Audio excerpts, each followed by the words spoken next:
Hello everyone, welcome to VD codes. तो आज हम लोग इस वीडियो में ज्योमेट्री को कवर करने वाले हैं, और बल्कि मैं प्रिसाइजली बोलूँ तो ज्योमेट्री का एक टॉपिक है दैट इज़ ट्राइंगल्स, उसको कवर करेंगे। मैं कोशिश करूँगी कि मैं ट्राइंगल की सारी प्रॉपर्टीज़ इस वीडियो में आपसे डिस्कस कर लूँ विद सम एग्जांपल्स, और कुछ ऐसे एग्जांपल्स भी जो प्री में आते हैं, इनफैक्ट मेंस में भी आते हैं, पर हम उसको छोड़ देते हैं, ये सोचते हैं कि बहुत डिफ़िकल्ट है या फिर हम उसमें गलत करके आते हैं। सो हम वो भी कैसे करेंगे, वो क्वेश्चंस वो भी हम डिस्कस करेंगे। So let's begin. सबसे पहले तो triangle, we all know how triangle looks. तो वो ट्राइंगल कुछ ऐसे दिखता है, ठीक है। अब ट्राइंगल की क्लासिफिकेशन देखोगे तो हमको ये पता है कि ट्राइंगल को हम दो बार मतलब अगर ये ट्राइंगल है तो we classify triangle into two parts. एक तो या तो हम लोग एंगल के बेसिस पे करेंगे या फिर हम लोग साइड के बेसिस पे करेंगे। तो जब हम एंगल के बेसिस पे करते हैं, यार एक काम करती हूँ, मैं सही से लिखती हूँ बिकॉज ट्राइंगल है। तो ट्राइंगल हम किस में क्लासीफाई करेंगे? क्लासिफिकेशन होता है एक एंगल्स के बेसिस पे और दूसरा होता है साइड्स के बेसिस पे। जब हम एंगल्स के बेसिस पे करते हैं तो ट्राइंगल्स कौन कौन से होते हैं हमारे पास? होता है हमारे पास सबसे पहला हो गया एक्यूट एंगल हो गया, ठीक है। फिर होता है तुम्हारा राइट एंगल आप अपने मन से लिख लेना, वो होता है। फिर होता है हमारा ऑब्ट्यूज एंगल। तो एक्यूट एंगल की क्या प्रॉपर्टी होती है कि जिसमें सारे एंगल्स जो होते हैं वो 90 से कम होंगे। राइट में क्या होते हैं? बराबर होते हैं 90 के, और ऑब्ट्यूज एंगल में 90 से ज़्यादा होते हैं, ठीक है। और बेस्ड ऑन साइड्स के हिसाब से देखें तो अब अगर हम क्लासीफाई करेंगे तो हमारे पास होता है इक्विलेटरल, ठीक है। फिर होता है तुम्हारे पास आइसोसेल्स, और फिर होता है स्केलीन, ठीक है। इक्विलेटरल हमको पता होता है कि इसमें सभी all sides are equal, all sides equal होती हैं। इसमें क्या होता है? टू साइड्स इक्वल होती हैं, और इसमें क्या होता है? नो साइड्स, कोई भी साइड्स इक्वल नहीं होती हैं, ठीक है। बस इतना है। और अगर हम इम्पॉर्टेंट प्रॉपर्टीज़ की बात करें तो अगर बेसिक ट्राइंगल की प्रॉपर्टी देखेंगे तो ये होता है, अगर ये ए है, ये बी है और ये सी है, तो angle A plus B plus C हमको पता होता है कितना, 180 होता है, बेसिक है ये। और अगर ये एंगल डी है तो एक्सटीरियर एंगल क्या होता है इनका? ये ए है, सॉरी ये बी है, तो D is equal to A plus B होता है। This is the sum of the interior angles का सम जो होता है वो एक्सटीरियर एंगल के बराबर होता है, ठीक है। ये बेसिक प्रॉपर्टी है। तो वहीं अगर यहाँ पे कोई एंगल होगा, जैसे अगर मान लो ई है, तो ई कितना होगा? ए प्लस सी हो जाएगा, ठीक। फिर एक क्वेश्चन, ठीक है। हाँ, अब कुछ जो तुम्हारी ट्राइंगल की कुछ थ्योरम्स वगैरह होती हैं वो देखते हैं। जैसे अगर हम बेसिकली ऐसे क्वेश्चंस आते हैं, जैसे ये हमारा ट्राइंगल है, ठीक है। तो इसको नाम दे देते हैं ए बी और सी, और ये सी के ऑपोजिट सी है, बी के ऑपोजिट बी है, और ए के ऑपोजिट ए है। तो जैसे इस ट्राइंगल में तो हमको ये पता है कि sum of any two sides is always greater than third side, यानी ए प्लस बी हमेशा सी से बड़ा होगा, या फिर बी प्लस सी हमेशा ए से बड़ा होगा, या फिर ए प्लस सी हमेशा बी से बड़ा होगा। ये हमारी प्रॉपर्टी होती है, ठीक है। इसका ये मतलब क्या होता है कि ए की वैल्यू जो है वो सी माइनस बी हो गई, ठीक है। और सी माइनस मतलब यही समझ लो, एक ए जो है वो बड़ा किससे? सी माइनस बी से, ठीक।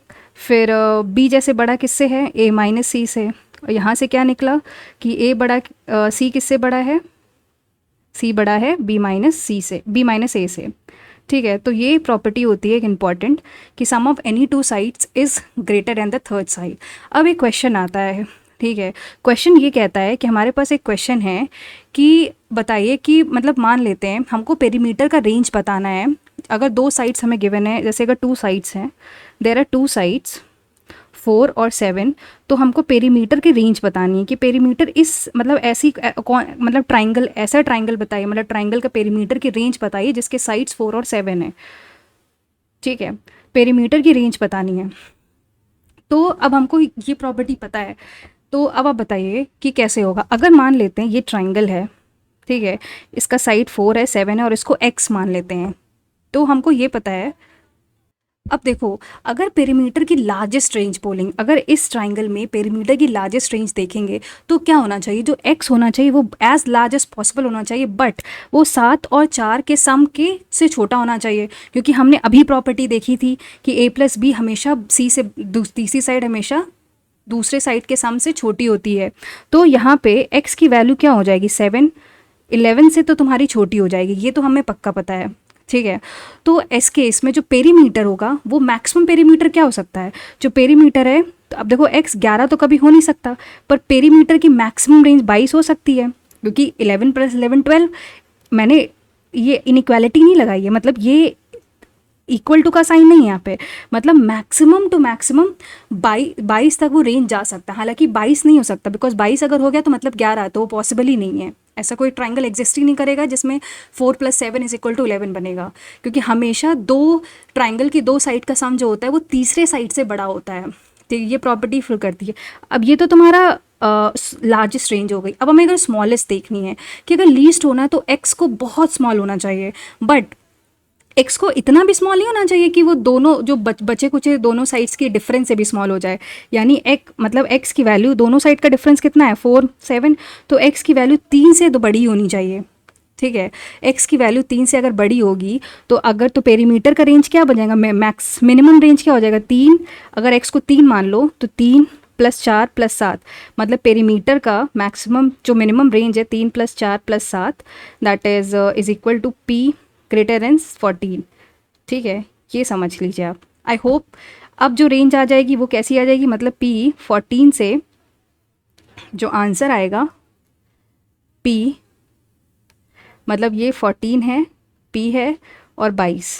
दिस इज, ये क्वेश्चन पूछते हैं कि दो साइड दे देगा और पेरीमीटर का रेंज पूछ लेगा कि बताओ पेरीमीटर का रेंज क्या करेगा। I hope it is clear now. ठीक, अब जैसे एक और क्वेश्चन है। अब ये क्वेश्चन कहता है कि हमको नंबर ऑफ ट्राइंगल्स बताने हैं जिसमें कि जो साइड्स हैं वो तुम्हारी नेचुरल नंबर्स है, पर पेरीमीटर इस 10 के बराबर है। जैसे हमको बताने हैं नंबर ऑफ ट्राइंगल्स जिसमें तुम्हारा जो साइड्स हैं, in which sides are natural number, sides जो हैं वो नेचुरल नंबर्स हैं, एंड पेरीमीटर जो है वो 10 के बराबर है। तो अब हमको ये पता है कि sum of two sides has to be greater than the third side. ठीक है, अगर लार्जर साइड जो है वो 5 से कम है, मतलब जो लार्जेस्ट साइड है वो 5 से कम होना चाहिए। तो देखो क्या होता है, जैसे अगर मैं इसको आसानी से बताऊं, कलर चेंज कर लेती हूँ। जैसे अब हमको अगर ये ट्राइंगल है हमारा ए बी और सी, तो ये पता है कि ए + बी + सी तुम्हारा तुम्हारा पेरीमीटर 10 है, ये होना चाहिए। अगर मान लो ये A is equal to B हो जाए, in case A is equal to B हो जाए, या फिर मान लो ए बी के और सी के बराबर ही क्यों ना हो जाए, तो अगर ये तुम्हारा एक यूनिट मान लेते हैं सी बन जाएगा। अगर ए, वैसे तो पॉसिबल नहीं है कि A + B is equal to C बन जाए, बट अगर सी बनता है और plus C is equal to 10, यानी 2c की वैल्यू, अगर मैं सी को लार्जेस्ट साइड मान लेती हूँ तो 10 हो जाएगी, यानी सी की वैल्यू 5 से, तो सी 5 के बराबर नहीं होगा। लेट मी क्लियर इट, जो सी की है जो मैक्सिमम वैल्यू हो जाएगी वो 5 हो जाएगी, सी 5 से ज़्यादा नहीं हो सकता। ठीक है, अगर a + b + c is equal to 10 है, अगर a + b को मैं c मान लूँ, हाइपोथेटिकली पॉसिबल ही नहीं है ये पहली बात तो, बट अगर मैं मान लेती हूँ तो इसमें c की वैल्यू कितनी है तुम्हारी 5 से कम होनी चाहिए। तो अगर तो हम नंबर ऑफ सेट्स बनाते हैं, कितने सेट्स बन सकते हैं, तो कह सकते अगर c को मैं 5 रखूँ, 5 से कम हो यानी 5 हो, तो 2 3 5। ठीक है, और क्या बन सकता है इसमें, क्या 2 3 5 बन सकता है? हाइपोथेटिकली क्या ये पॉसिबल है? क्योंकि अगर सम ऑफ टू साइड्स करोगे तो वो तो इक्वल आ जाएगा, विच इज़ नॉट पॉसिबल, तो ये वाला केस खट गया। फिर दूसरा केस अगर मान ले लेती हूँ, 2 हो गया, 4 हो गया और 4 हो गया। ठीक है, तो इसमें तो पॉसिबल है ये, बिकॉज 4 + 2 6 बराबर है, तो ये केस हो सकता है। और अगर केस लेना चाहूँ मैं, जैसे अगर मैं 3 रख लूँ तो 2 हो गया, नहीं, फिर अगर जैसे 4 हो गया और 3 हो गया, तो 4 3 7 3 10 हो गया। ठीक है, ये पॉसिबल है। तो सिर्फ आप देख सकते हो सिर्फ दो ही केस पॉसिबल हैं, सिर्फ 2 केसेस पॉसिबल हैं। ये पॉसिबल नहीं हो सकता क्योंकि 2 + 3 + 5 10 तो हो रहा है, बट अगर सम ऑफ टू साइड्स करेंगे वो ग्रेटर देन थर्ड साइड नहीं है, तो ये तो केस पॉसिबल नहीं होगा। ठीक है, नेक्स्ट पे आते हैं, अब मतलब नेक्स्ट डिस्कस करते हैं हम लोग। नेक्स्ट है, अब होता है कि अब ये तो हमने पढ़ लिया सब, ये थ्योरम थी जो पूछी जाती है, ये क्वेश्चन हम लोग स्किप कर देते हैं जब भी एग्जाम में आता है, तो we use to skip this question, जबकि इस होता कुछ नहीं, it's all about understanding.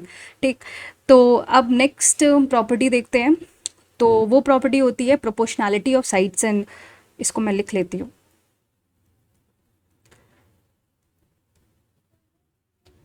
Proportionality of sides and angles. ठीक है, तो ये प्रॉपर्टी है, मतलब ये एक तरीके से प्रॉपर्टी बोल लो या कुछ भी बोल लो, टॉपिक समझ लो इसको। इसका आसान भाषा में मैं मतलब बताऊं, अगर ये कोई ट्राइंगल है तो ग्रेटेस्ट एंगल के सामने जो साइड होगी वो ग्रेटेस्ट साइड होगी। अगर ए तुम्हारा ग्रेटेस्ट है, मान लेते हैं ये ए है, ए बी सी ट्राइंगल है, और ए के अपोजिट ए है, बी सी और बी, तो ए, अगर ए तुम्हारा सबसे ग्रेटेस्ट है, ए बी और सी ऐसे बना है, तो उसके सामने वाली जो साइड होगी वो भी ग्रेटेस्ट होगी, यानी ए बी और सी। अगर एंगल एस रेशियो में है तो साइड भी इसी रेशियो में होगा, और यही चीज़ लीस्ट में भी हो जाती है, अगर सबसे छोटे एंगल के सामने सबसे छोटी साइड होगी। ठीक है, बट क्या इसका ये मतलब होता है कि जो साइड्स प्रपोर्शन है एंगल्स के प्रपोर्शन होंगी? क्या मतलब ए और जो साइड है वो एंगल की प्रपोर्शन होगी? नहीं। एक एग्जांपल से समझते हैं। जैसे ये है हमारे पास, ठीक है, ये मान लेते हैं 4 है, ये 3 है और 5 है। ठीक है, हमको ये पता है कि एक राइट एंगल है, because we all know the Pythagoras कैसे अप्लाई करता है। ठीक, तो if angles are proportional to sides, अगर एंगल साइड्स के प्रोपोर्शनल हैं तो इसका मतलब है कि जो एंगल्स होने चाहिए वो तुम्हारा 3x होना चाहिए, ये तुम्हारा 5x होना चाहिए, और ये तुम्हारा 3x होना चाहिए, और ये 4x होना चाहिए, अगर प्रोपोर्शनल होते तो। प्रोपोर्शनल का मतलब क्या है? जो जैसे जैसे एंगल होगा वैसे वैसे साइड होगा। अगर हमारी साइड ये गिवन है तो एंगल यानी ये 4x होना चाहिए, ये 5x, ये 3x, तो इसका सम कितना होगा? 12x। 12x is equal to 180, तो x is equal to 15। But ये हमको पता है ये तो 90 होता है, ये तो 90 है। क्या 5x 90 है? नहीं, 5x तो 75 है। तो इसका ये मतलब होता है, यहाँ से ये कंक्लूड किया है कि अगर एंगल और जो साइड है वो एक दूसरे के प्रोपोर्शनल नहीं होते, ऐसा ज़रूरी नहीं होता है कि वो दोनों एक दूसरे के प्रोपोर्शनल हों। ठीक है, ये ज़रूर होता है कि जो भी ग्रेटेस्ट साइड होती है, मतलब ये जो थ्योरम है, मतलब थ्योरम कह रहे हो, ये जो चीज़ है वो गलत हो जाती है। दिस इज़ एब्सोल्युटली रॉन्ग, कि मतलब अगर साइड का रेशियो जो गिवन है वही तुम्हारे एंगल का भी रेशियो हो जाएगा। बेसिकली अगर साफ अपने समझो तो जो साइड का रेशियो है वो ज़रूरी नहीं कि वो तुम्हारे एंगल का भी रेशियो हो। एग्जाम्पल से हमने इसको समझ लिया है। ठीक, नेक्स्ट पे आते हैं। नेक्स्ट से पहले अब जैसे इसी का ही एक प्रॉपर्टी होती है जो जो हम भूल भी जाते हैं इसको, बिकॉज ये बहुत ही रेयरली पूछी जाती है। तो ये होता है ए, अगर ये कोई ट्राइंगल है ए बी और सी, और ये तुम्हारी साइड हो गई, तुम्हारी ये सी हो गई, ये बी हो गई और ये ए, तो A upon sine A is equal to B upon sine B is equal to C upon sine C. ठीक है, ये एक रिलेशन होता है, इसको प्रोपोर्शनैलिटी का ही रिलेशन बोलोगे। ठीक है, तो अगर कभी भी हमको एंगल गिवन हो और कोई भी साइड निकालनी हो, अगर एंगल्स गिवन है और साइड निकालनी हो तो हम इससे निकाल सकते हैं आराम से। ठीक, अब नेक्स्ट देखते हैं, कॉन्ग्रुएंसी पे आते हैं। कॉन्ग्रुएंसी ऑफ अ ट्राइंगल, जो ट्राइंगल की कॉन्ग्रुएंसी होती है वो क्या होती है? तो ऐसे देखो तो कई तरह, मतलब बेसिकली 3 तरह की कॉन्ग्रुएंसी होती है। Side side side, colour change करते हो, side side side, S S S लिख लो यार, एस एस एस। तो इसमें क्या होता है? कॉन्ग्रुएंट का मतलब होता है दोनों ट्राइंगल्स हूबहू एक दूसरे के बराबर हैं, यानी ए है, अगर मान लेते हैं ए बी और सी है तो ये भी ए बी और सी हो जाएगा। ठीक है, दोनों ट्राइंगल जो हैं वो एक दूसरे के बराबर होते हैं। एक प्रॉपर्टी होती है एस ए एस कॉन्ग्रुएंसी का होता है। तो इसमें क्या होता है कि मान लो ये है और ये है, साइड एंगल साइड, यानी ये अगर ए है तो ये भी ओ होगा, ये वाला एंगल इसके बराबर होगा, ये बी है तो ये बी होगा। ठीक है, तब कॉन्ग्रुएंट होंगे। एक होता है एंगल एंगल साइड। तो एंगल एंगल साइड में क्या होता है? अगर ये दो ट्राइंगल्स हैं, ये दो ट्राइंगल्स हैं, तो ऐसे में तुम्हारा ये इसके बराबर हो जाए, ये वाला इसके बराबर हो जाए, और ये तुम्हारा अगर कोई साइड एक्स है तो ये इसके बराबर, तो तब तुम्हारा एंगल एंगल साइड वाला हो जाएगा। मतलब इस वाले में, इस वाले जो रूल में ज़रूरी नहीं है कि जो साइड होनी चाहिए वो इंक्लूडेड होनी चाहिए, क्योंकि वो ऑलरेडी कवर हो चुकी है। ठीक है, नेक्स्ट है, नेक्स्ट जो प्रॉपर्टी आती है that is, we all know, जिस इसके क्वेश्चंस काफ़ी आते हैं और इजी भी आते हैं, दैट इज़ सिमिलैरिटी। सिमिलैरिटी हमको पता है, दो सिमिलर ट्राइंगल्स का मतलब ये नहीं होता है कि वो सेम है, वो तो वी ऑल नो, अगर ये ऐसे ही वाले पूछते हैं तो अगर ये कोई ट्राइंगल है ए बी और सी, और डी और डी ई लाइन पैरेलल है, तो इसका रेशियो हमको पता होता है ए डी, तो हम ये वाला ट्राइंगल, और मतलब ट्राइंगल ए डी और ई जो है वो सिमिलर है ट्राइंगल ए बी सी के, हूबहू। तो इसकी ट्रिक यही होती है, जैसे A D upon A B, तो इसको ऐसे लिख लो, A D upon A B is equal to D C upon, ये क्या था, ए डी, अरे यार एक सेकेंड, लेट मी, ये तुम्हारा ट्राइंगल ए डी ई है similar to triangle A B C, तो A D upon A B is equal to D E upon B C, A D upon A B is equal to D E upon B C is equal to A E upon A C, A E upon A C. This is very common, ये तो इसमें कुछ discuss करने की भी ज़रूरत नहीं है, तो ये तो पता ही होता है सबको। तो नेक्स्ट पे आता है, इसमें भी जैसे कॉन्ग्रुएंसी कई तरीके की होती है, वैसे ये भी कई तरीके का होता है। मेजरली जैसे बोला था कि एंगल एंगल रूल लगता है, फिर कभी कभी होता है साइड साइड साइड रूल, तो वो आपको देख के ही क्लियर हो जाएगा, तो इसमें एज सच कुछ डिस्कस करने की ज़रूरत नहीं है, बेसिक यही वाली लगती है मेजॉरिटी क्वेश्चन में। अगर आपने प्रैक्टिस करी है प्रॉपरली तो आपको यही दिखेगी। नेक्स्ट आते हैं, इसी में देख लेते हैं, अगर मान लेते हैं अगर डी और ई मिड पॉइंट है, अगर किसी ट्राइंगल में, ये कोई ट्राइंगल है ए बी सी और डी और ई मिड पॉइंट है, तो डी ई की वैल्यू कितनी हो जाएगी, हाफ बी सी हो जाती है, D E is equal to half times of B C. ठीक है, अब एरिया ऑफ सिमिलर ट्राइंगल्स निकालते हैं। जैसे अगर ये कोई ट्राइंगल्स हैं, एक सेकेंड थोड़ा अच्छा बना लेते हैं, ये ए है बी है सी, शक्ल से सिमिलर नहीं लग रहे हैं बट मान लो सिमिलर हैं। ठीक है, मैं लिख लेती हूँ, A B C similar to P Q R है अगर, तो यहाँ से ये पता चल गया है कि A B upon P Q is equal to A C upon P R is equal to B C upon Q R. ठीक है, तो एरिया जो होता है, एरिया साइड इनका स्क्वायर हो जाएगा, मतलब एक सेकेंड, एरिया क्या हो जाएगा, ए बी का स्क्वायर अपॉन, मतलब एरिया ऑफ ट्राइंगल देखोगे तो area of triangle A B C upon area of triangle P Q R, तो ए बी का स्क्वायर अपॉन पी क्यू का square is equal to B C का A C का square upon P R का square is equal to B C का square upon Q R का square. ठीक है, ये होप ये भी सबको ही पता होती है। अब एक नया केस आता है जो कि है राइट एंगल ट्राइंगल। जैसे अगर ये है कोई ट्राइंगल, ठीक, ऐसे करके ये 90 डिग्री है, ये मान लेते हैं ए है बी है और सी, और ये डी पे कट कर रहे हैं, तो ये हमको पता है कि एंगल ए, तुम एक सेकेंड, जो एंगल ए है ये 90 डिग्री है, तो अगर ये 90 डिग्री है और मैं इसको मान लूँ ये थीटा है, तो ये तुम्हारा क्या हो जाएगा, 90 माइनस थीटा हो जाएगा, ट्राइंगल का प्रॉपर्टी लगा दी है। और इस बड़े वाले ट्राइंगल में तो ये हो गया, अगर मैं इस वाले ट्राइंगल को कंसीडर करूं जिसमें से ये 90 डिग्री, अगर ये 90 है और ये 90 माइनस थीटा है, तो ये वाला एंगल कितना हो जाएगा, थीटा हो जाएगा। ठीक है, वही चीज़ इसमें अगर देखोगे तो ये कितना हो जाएगा, 90 माइनस थीटा हो जाएगा। अब यहाँ पे हम सिमिलैरिटी देख सकते हैं कि ऐसे लिखो, ये ए है, तो ए तो तुम्हारा ए, मतलब कौन से ट्राइंगल सिमिलर है तुम्हारा, A D B similar to C D A, C D A, ये इसके सिमिलर है, तो यहाँ से क्या निकला, A D upon D C is equal to B D upon A D.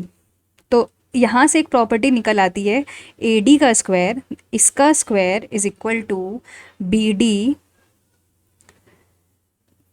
मतलब ये मैंने प्रूफ कर दिया है। अगर आपको एग्ज़ाम में आता है और आप भूल जाते हो तो आप इसको ऐसे याद रख सकते हो।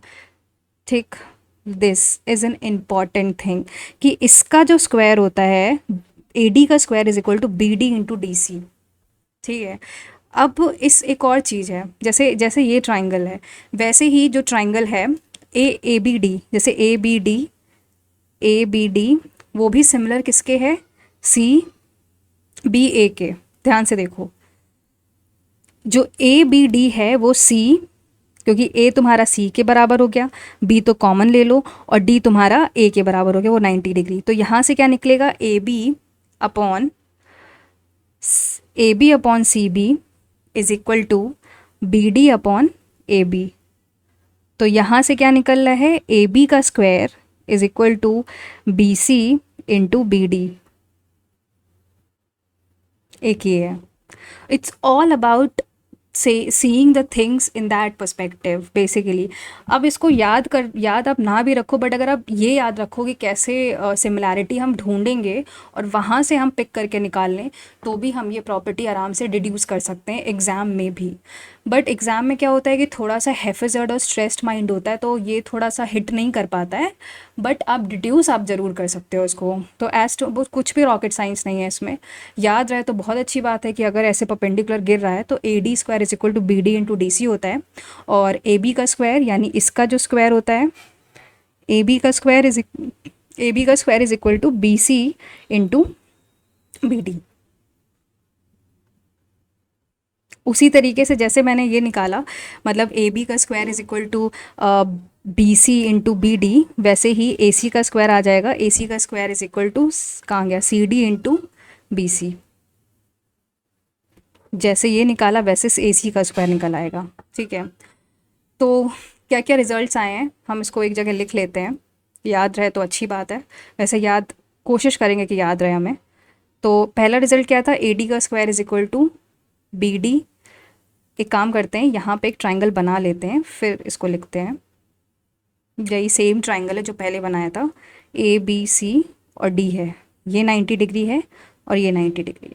तो ए डी का square is equal to B D into D C, और ए बी का square is equal to B D into B C, और ए सी का square is equal to C D into B C. ये तुम्हारे 3 property हो गए इस वाले से। ठीक, अब नेक्स्ट टॉपिक होता है दैट इज़ पाइथागोरस थ्योरम। तो सबको ही पता है what is Pythagoras theorem, but एक चीज़ आप याद रखिएगा, पाइथागोरस थ्योरम ये तो हमको पता होता है कि ये अगर ट्राइंगल है और ये 90 डिग्री है और ए बी सी है, तो ए का स्क्वायर प्लस बी का स्क्वायर इज इक्वल टू सी का स्क्वायर है। तो अब यहाँ से 3 प्रॉपर्टीज़, ऑब्जर्वेशन कह लो, कुछ भी कह लो, डिड्यूस होता है। अगर ए का स्क्वायर प्लस बी का square is equal to C square है, तो ये तुम्हारा राइट एंगल ट्राइंगल हो जाएगा। ये भी क्वेश्चन पूछता है, ठीक है। वहीं अगर ए का स्क्वायर प्लस बी का स्क्वायर जो है वो सी स्क्वायर से ज़्यादा हुआ, तो तुम्हारा एक्यूट एंगल ट्राइंगल है। ये तुम्हारा स्टेटमेंट में पूछता है, ठीक। वहीं और अगर ए का स्क्वायर प्लस बी का स्क्वायर कम हुआ तुम्हारा सी के स्क्वायर से, तो ये तुम्हारा ऑब्ट्यूज एंगल हो गया। बस इतना याद कर लेना, बिकॉज स्टेटमेंट में पूछता है ये, ठीक। Clear, hopefully it is clear. अब नेक्स्ट आते, अब कुछ लाइंस के बारे में डिस्कस करेंगे, जैसे median, angle bisector, perpendicular bisector या एल्टीट्यूड्स। तो उसके बारे में डिस्कस करते हैं। तो मीडियन देखते हैं। सबसे पहले मीडियन की कुछ प्रॉपर्टीज़ होती हैं, वो देखते हैं। पहली बात तो मीडियन हमको पता होता है क्या होता है ये। अगर ये कोई ट्राइंगल है और ए बी सी, ए से निकलने वाली लाइन बी सी को 2 इक्वल हाफ में डिवाइड कर रही है, तो ए डी तुम्हारा मीडियन है। हर एक ट्राइंगल के 3 मीडियन होते हैं, ठीक है, और वो तीनों इंटरसेक्ट करते हैं कॉमन पॉइंट जी पे, जो कि जी जो होता है वो तुम्हारा सेंट्रॉइड होता है। सेंट्रॉइड तुम्हारा मीडियंस का इंटरसेक्शन होता है, ठीक है। अब अगर ये जो ए डी है, अगर मैं लाइन ले लूँ ए डी को, यानी ए है, जी है और डी है, तो ये इसको काटता है 2:1 के रेशो में। 2:1 का रेशियो है तुम्हारा ए जी इज़ टू जी डी का, दैट इज़ 2:1। याद रखना, वर्टेक्स ये 2 पॉइंट होता है, ये 1 पॉइंट होता है, ठीक है। और लेंथ का फॉर्मूले से पहले हम अपोलोनियस थ्योरम देखते हैं। स्पेलिंग क्या होती है इसकी, कुछ तो होती है इसकी spelling, APP I think LEA, इसको ऐसे कुछ बोलते हैं, अपोलो थ्योरम ऐसे याद रख लो। अपोलोनियस थ्योरम होता है, ये बहुत ही SSC का फेवरेट थ्योरम भी है, क्योंकि इससे मीडियन की हाइट निकल आती है, इसलिए इसका ये फेवरेट भी है। तो अगर ABC हमारा ट्राइंगल है, AB और C, और AD हमारा मीडियन है, AD हमारा मीडियन है, तो किसी भी 2 साइड का जो सम होता है वो बराबर होता है, मैं लिख लेती हूँ बल्कि, अगर जैसे AB स्क्वायर प्लस AC का square is equal to twice of AD का स्क्वायर प्लस थर्ड साइड का हाफ BD का स्क्वायर, ठीक है। ये तो हाफ होगा ना, क्योंकि ये याद रखना, दिस इज़ अपोलोनियस थ्योरम। यहाँ से हम यहाँ से हमारी लेंथ आ जाएगी तुम्हारी किसकी, मीडियन की, यहाँ से लेंथ आ जाती है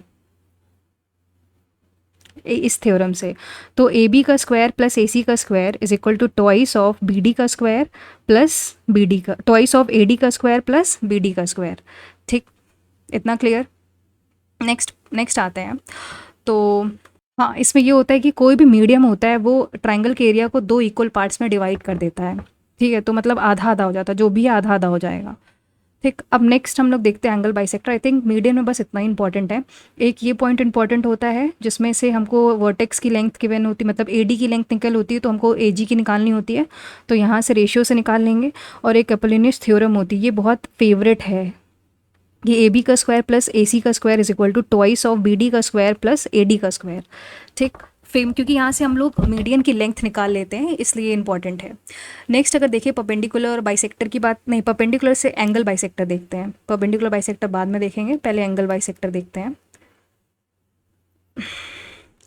गाइस मेरी राइटिंग बहुत ही ख़राब है, मुझे पता है, क्योंकि मैं ऐसे ही नोट्स अपने लिए बनाती हूँ तो मुझे ही सिर्फ समझ में आती है, मुझे ऐसा लगता है, बट ये मेरी बेस्ट वर्जन है राइटिंग का, टू बी वेरी ऑनेस्ट।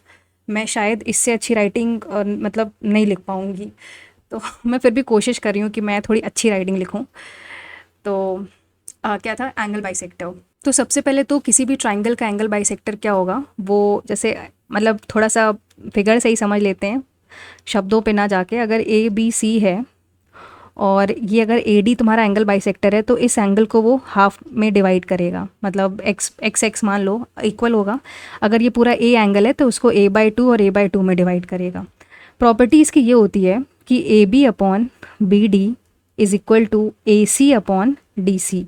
ये इसकी मेजर प्रॉपर्टी होती है कि ये upon this is equal to this upon this. तो अब इसमें तो मेजर यही प्रॉपर्टी होती है, बट जैसे कि अगर मान लो हमको, जैसे मीडियन में हमने अपोलोनियस थ्योरम से निकाल ली थी एडी की लेंथ, इसमें अगर मान लो हमें एडी की लेंथ निकालनी हो तो कैसे निकालेंगे। तो अगर इसके ऑपोजिट साइड सी दूसरे कलर से लिख लेते हैं, ये सी है, ये ए है, नहीं ये बी है, और ये तुम्हारा पूरा ए है, अगर यहाँ से यहाँ तक, तो तुम्हारा ए डी क्या हो जाएगा, A D is equal to twice of B C upon B plus C और कॉस ए बाई टू। ये फॉर्मूला याद रखना बहुत रेयर पॉज, मतलब रेयर है, बट अगर याद रह जाए तो यार, अगर वैसे कभी मैंने देखा नहीं कि एंगल बाइसेक्टर की लेंथ पूछता है, इफ़ पूछ लिया उसने तो पहले दोबारा पढ़ लेना, कहीं ऐसा तो नहीं कि वो मीडियन की पूछ रहा है क्योंकि नॉर्मली वो मीडियन की पूछता है, बट एडिक्विटी का कुछ कह नहीं सकते, तो हो सकता है एंगल बाइसेक्टर की लेंथ पूछ ले, तो उसका यही फॉर्मूला होता है। तो जैसे हमने इसमें पढ़ा था कि तीनों मीडियन मिल के मतलब मिलते कहाँ पे, सेंट्रॉइड पे मिलते हैं। वैसे अगर ये बाइसेक्टर्स, एंगल बाइसेक्टर, ये कहाँ मिल रहा है, इन सेंटर पे मिल रहा है, इन सेंटर होता है ये, दिस इज इन सेंटर। ठीक है, इन सेंटर कैसे निकालते हैं, ये अगर यहीं देख लो, इन सेंटर को हम लोग पहले तो स्मॉल आर से रिप्रेजेंट करते हैं, इसको निकालते हैं डेल्टा अपॉन एस से। डेल्टा तुम्हारा क्या होता है, एरिया ऑफ द ट्राइंगल, और एस क्या होता है, सेमी पेरीमीटर, ए प्लस बी प्लस सी अपॉन टू। ठीक, ये यहाँ से निकल आता है, इन सेंटर को स्मॉल आर से रिप्रेजेंट करते हैं। अब अगर देखो next is that is perpendicular bisector, इसकी कुछ प्रॉपर्टीज़ देख लेते हैं। तो परपेंडिकुलर बाइसेक्टर का प्रॉपर्टी अगर देखो तो ये तो इसमें दो लगता है, पहला तो मतलब दोनों कंबाइन हो रहा है, ए बी सी अगर है तो एक तो परपेंडिकुलर होगा, ये ऊपर से ये बराबर होगा, मिड पॉइंट भी होगा बीसी का, डी जो ए डी जो परपेंडिकुलर भी है, प्लस वो बीसी को दो दो इक्वल हाफ्स में डिवाइड कर रहा है। ठीक है, ये प्रॉपर्टी होती है। और हर ट्राइंगल के तीन परपेंडिकुलर बाइसेक्टर्स होंगे।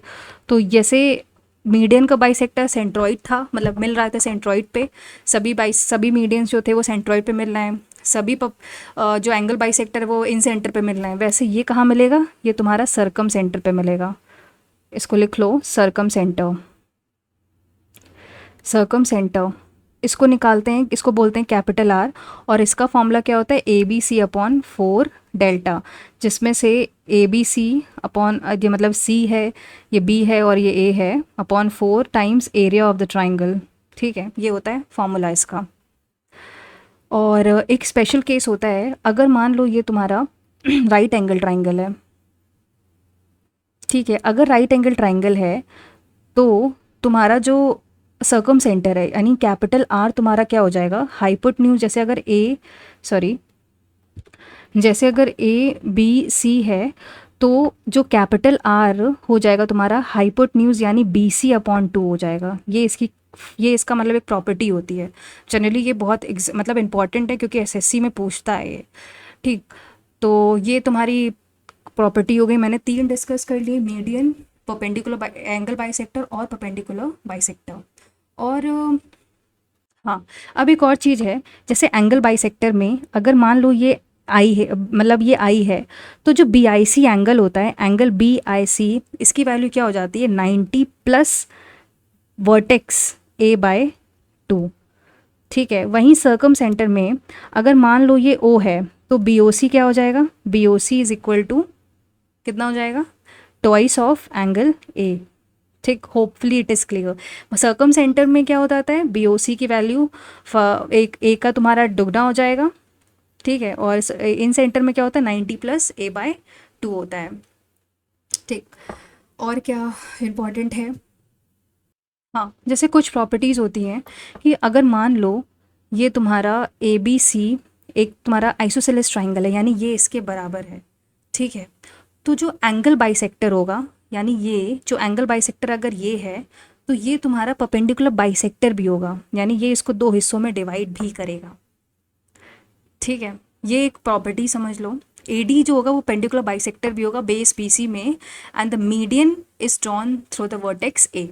ठीक, ये तुम्हारा ऐसे मतलब ये लिख लो कि ABC में, इन ट्राइंगल ABC में क्या गिवन है, AB is equal to AC, यानी वो एक आइसोसेलेस ट्राइंगल है, तब ये है।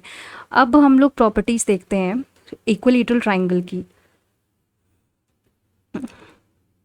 इक्विलेटरल ट्राइंगल, इसमें क्या होता है, इक्विलेटरल ट्राइंगल ये है ABC, यानी इसमें सभी बराबर हैं। इसको मान लो A है, A है, A है, तो पहले तो एरिया क्या हो जाएगा, एरिया का फॉर्मूला क्या होता है, √3/4 A स्क्वायर। ठीक, पेरीमीटर कितनी हो जाएगी, 3A/2 हो जाएगी। हाइट के फॉर्मूला क्या हो जाएगा,